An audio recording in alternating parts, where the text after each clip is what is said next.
29 ऑगस्टला अखेरचा पण निर्णायक आंदोलन करणार मनोज जरांगेंचा एल्गार। राज्यात 58 लाख नोंदी सापडल्यात पण सरकार प्रमाणपत्र देत नसल्याचा जरांगेंचा आरोप।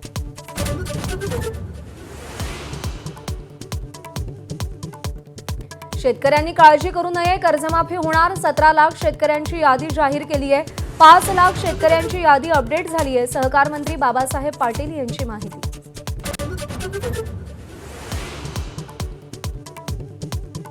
पीक विम्यासाठी अवघे 3 दिवस उरले असताना राज्यातली धक्कादायक आकडेवारी हाती।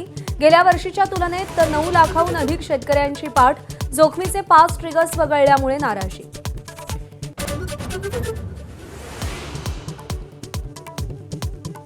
संसदेत गृहमंत्री अमित शहा उपस्थित नसल्याने विरोधकांचा गोंधळ।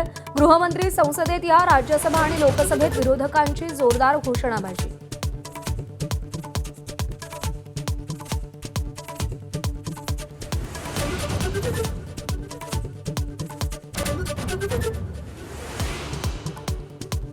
लोकसभेत पेपरफुटी सुधारणा विधेयकावरील चर्चेचा आजचा दुसरा दिवस। विरोधी पक्षनेते राहुल गांधी आज बोलणार। केंद्रीय मंत्री जितेंद्र सिंग उत्तर देणार। विधेयक एकमताने संमत होण्याची अपेक्षा।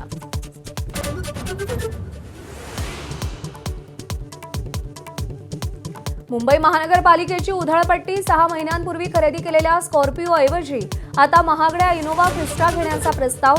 स्कॉर्पिओ गाडी सोयीची नाही असा दावा।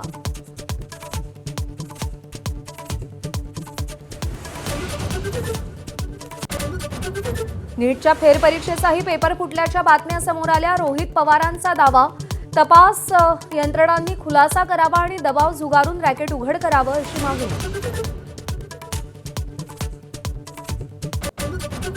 पुण्यातील सावित्रीबाई फुले पुणे विद्यापीठात अधिकारी आणि कर्मचारी चक्क पैसे घेऊन बनावट डिग्री प्रमाणपत्र देत असल्याचा आरोप। मुलाच्या डिग्रीसाठी 3 लाखांची मागणी केल्याचा दावा। प्रशासनाकडून चौकशी समिती।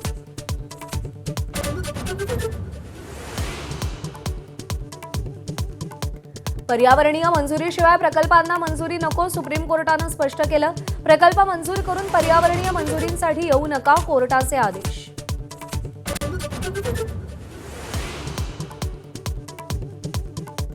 आज गुरुपौर्णिमेनिमित्त राज्यभरातील मंदिरं सजली। शिर्डी, अक्कलकोट, शेगाव, नरसोबाच्या वाडीमध्ये भक्तांची अलोट गर्दी।